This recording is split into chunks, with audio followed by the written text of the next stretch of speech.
chers amis de la presse, je vais le faire, chers amis de la presse, chers collègues, chers amis, ravi de vous retrouver.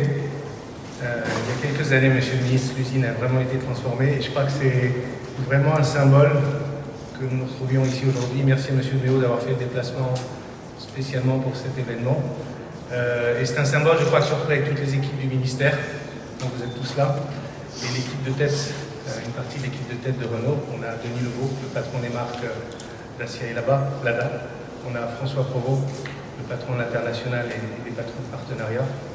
Voilà, c'est beaucoup d'honneur pour vous. Vous vous souvenez, on s'est entouré il y a peu à Tanger pour le revival d'une icône qui était le Renault Express, qui démarre extrêmement bien en Europe, extrêmement bien au Maroc.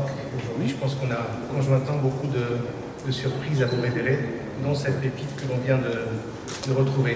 Et votre présence à tous, je crois que c'est modestement le symbole du dynamisme avec Renault, et avant tout l'expression d'un partenariat d'excellence de longue date entre le groupe et le royaume du Maroc. Vous savez la symbolique que revêt la Somaca pour le groupe. Ça a été un peu l'incubateur de l'industrie automobile. Et très tôt, le groupe est monté à bord. Et nous cité il y a peu, la Somaca en 2005, c'était 10 000 véhicules lorsque le Renault l'a reprise. C'est d'ici aussi qu'est parti le premier véhicule made in Morocco qui a été exporté. Donc cette usine ferait vraiment partie de l'ADN, non seulement de l'industrie automobile, mais de l'histoire de l'industrie du Maroc. Aujourd'hui, on révèle Sandero. Sandero, depuis qu'elle est fabriquée ici et partout dans le monde, elle ne connaît que les podiums. Et nous sommes convaincus que la recette que nous avons présentée aujourd'hui a de longues années devant elle.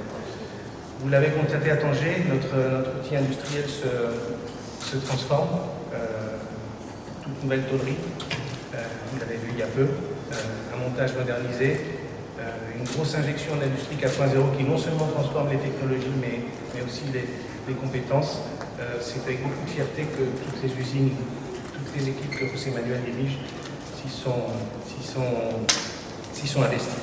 Et c'est pour moi aussi l'occasion de rendre hommage à tous les collaborateurs et tous les partenaires du groupe qui ont travaillé pendant ces années et ces derniers mois qui ont été particulièrement éprouvés, pendant lesquels, bien sûr, votre soutien n'a jamais failli.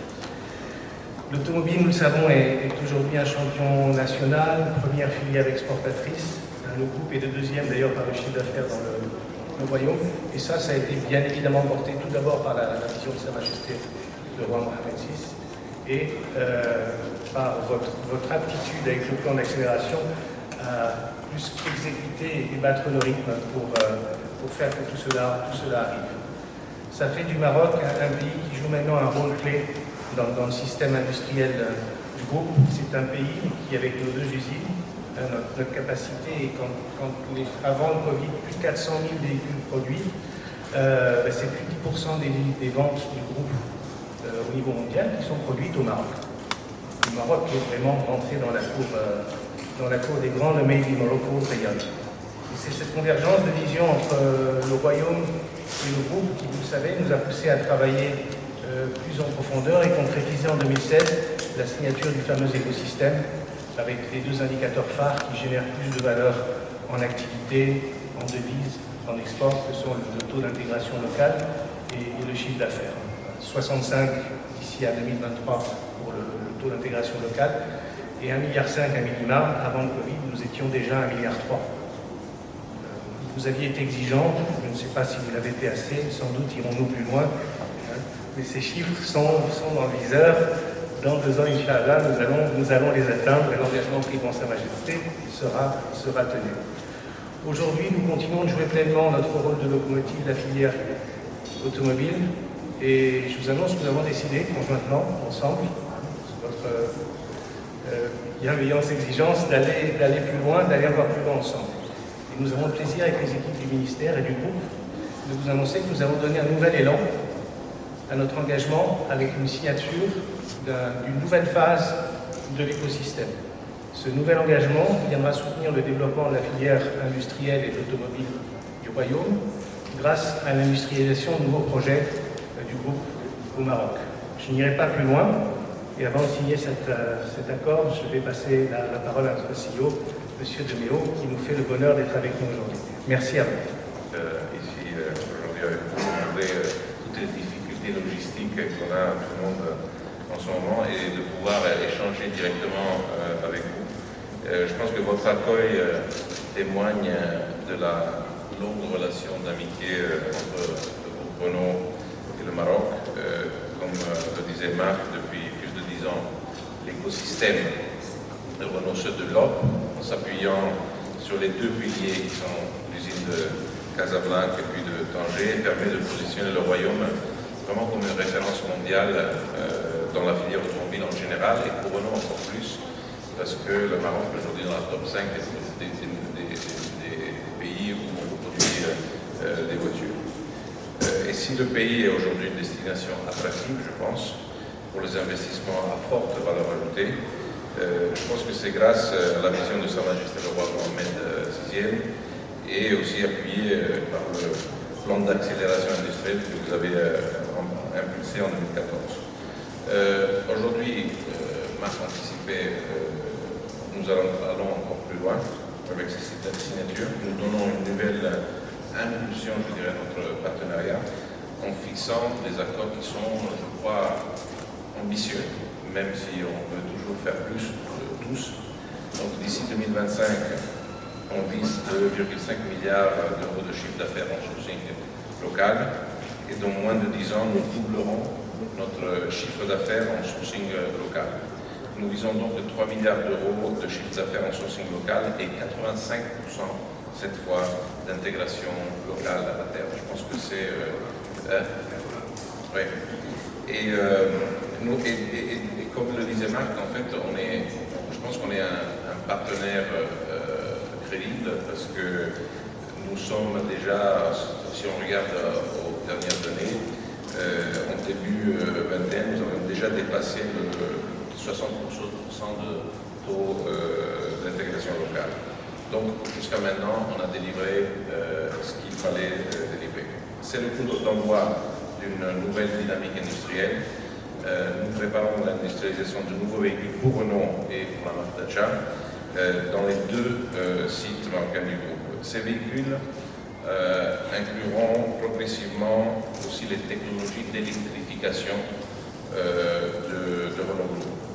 Et c'est, je pense, avec fierté de toute l'équipe, que Renault Group Maroc va dévoiler la première Dacia Sandero fabriquée à la Somaca pour le marché marocain. Je pense qu'avec ces accords, c'est en fait tout notre écosystème au Maroc qui se renforce. Et ça, c'est important. Et en plus d'approfondir notre intégration locale, nous bénéficions aussi de l'impulsion donnée par le Royaume dans la décarbonation de l'industrie. Un sujet très très important un peu partout dans le monde. Il va permettre de développer une filière d'énergie verte à des prix très compétitifs. C'est totalement en phase avec notre vision. Et je pense que, comme vous l'avez anticipé il y a beaucoup d'années, en fait, je pense que ça va être un atout très important pour les années à venir et pour l'expansion du Maroc et pour le renforcement de la force des exportations en Europe. Donc, on pose pour moi les bases d'une compétitivité durable. Ces accords préparent l'avenir de l'industrie marocaine et la mettent à le niveau que vous souhaitez. Et malgré un contexte de crise, c'est la preuve de l'attractivité de plus en plus grande du pays et de notre confiance totale pour la suite. Donc moi, je suis très heureux d'être ici. Je tiens à saisir l'occasion pour remercier Sa Majesté le roi et si je peux me permettre, le ministre que je considère un cher ami maintenant, même si on se voit peut-être une ou deux fois par an, pour lequel je porte une grande admiration, un grand respect et une grande amitié. Donc merci d'être avec nous aujourd'hui, parce que je pense que c'est un jour très important pour Renault, je pense que c'est un jour très important pour l'industrie automobile marocaine et pour tout le pays. Et je voudrais terminer en remerciant aussi les équipes du ministère qui ont fait un travail incroyable et avec lesquels on est en totale confiance et collaboration. Et pour moi, comme je vous le disais ce matin, en fait, cet accord, c'est le premier pas d'une nouvelle ère. Donc, il y a encore beaucoup de choses à faire. Merci beaucoup. Merci, cher avocat, pour vos paroles sympathiques envers le Royaume du Maroc. Ce qui a été fait, merci Marc, pour vos paroles aussi. Écoutez, nous sommes tout aussi heureux d'être ensemble ici. Je voudrais remercier l'ensemble des gens présents qui se sont déplacés. Merci beaucoup d'avoir fait l'effort d'être parmi nous. Cette histoire entre le Royaume du Maroc et Renault, comme on l'a vu ce matin dans une petite conférence, date depuis 1959. C'est pas avant Jésus-Christ, mais c'est presque. Et donc, ça a été tissé au fil des années pour aboutir au résultat où nous sommes aujourd'hui. En ce qui concerne M. Macron, le jour du transfert de la prise de contrôle par Renault, on en avait ensemble profité pour revisiter nos accords et faire en sorte de fixer des objectifs ô combien ambitieux dans le temps, qui paraissaient inatteignables, le milliard 5, etc. Et aujourd'hui, nous constatons que nous y arrivons sans aucun problème. Ce qui a été concrétisé dans le secteur automobile n'aurait pas pu se faire au Maroc, de façon très claire, sans la présence de Renault. C'est avec vous que nous avons construit les pierres essentielles de l'édifice secteur automobile industriel marocain. Et nous avons cette relation qui est extrêmement dense. Je suis ravi de retrouver Luca Di Meo, que j'ai connu dans une vie antérieure, reprendre la main au niveau de ce fleuron de l'industrie française. Je ne vous cache pas que j'ai été personnellement un spectateur intéressé par ce qui se passe dans l'industrie en France, surtout que Renault est implanté au Maroc, et j'étais inquiet sur l'avenir de cette maison, parce que passer par des éléments un peu complexes. Ce que je vois aujourd'hui est extrêmement encourageant. Il y a une impulsion qui est donnée au siège, et je reçois des coups de courant électrique, de choc électrique ici au Maroc. Donc je sens, je vibre, donc je me dis qu'il y a quelque chose qui se passe là-bas. Cette maison est en train de reprendre un élan formidable. L'équipe existante a fait un travail colossal, les temps ont été durs, et je crois que les difficultés sont pratiquement derrière. Et aujourd'hui, l'avenir est extrêmement prometteur. Nous avons envie de faire partie de la saga qui est en train de s'écrire au niveau de Renault. Croyez-moi, suivez de très près Renault, et ceux qui veulent investir, c'est le moment, c'est pas une information.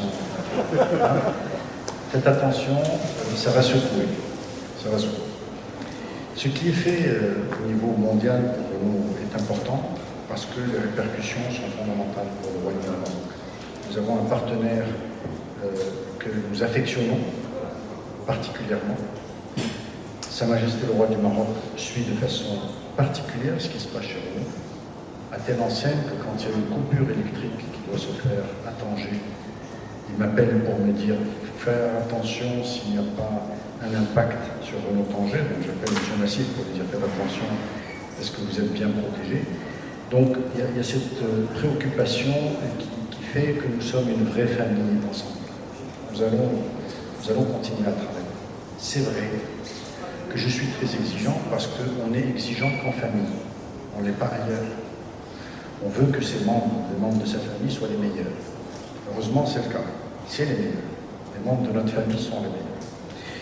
Nous allons travailler d'arrache-pied au Maroc. Côté gouvernement, nous allons mettre sur instruction du roi toutes les énergies, tous les moyens pour que nos partenaires soient les meilleurs sur le globe. Nous voulons avoir la meilleure compétitivité mondiale, c'est annoncé, mais on ne rougit pas. Aujourd'hui, nous avons la Chine et l'Inde qui sont devant nous. On veut avoir la prétention d'être au niveau de l'Inde, qui est le meilleur mondial en termes de compétitivité.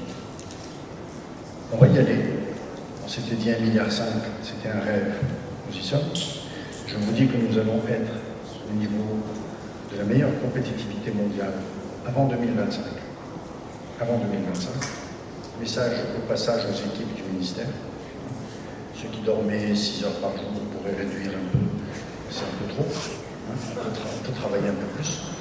Mais nous avons ensemble des objectifs très clairs à atteindre et nous allons les atteindre. Sachez, comptez sur nous. Nous ne ménagerons aucun effort pour faire en sorte que vous soyez les meilleurs.